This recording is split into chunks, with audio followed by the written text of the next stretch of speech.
Wow, hello guys.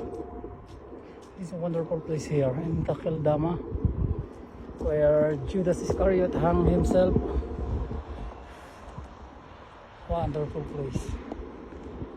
You can see overlooking the beautiful Mount of Olives, the beautiful Mount Zion, and it's the Ben Hinnon Valley,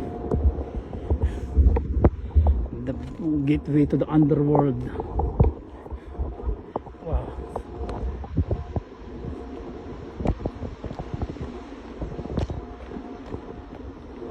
Guys.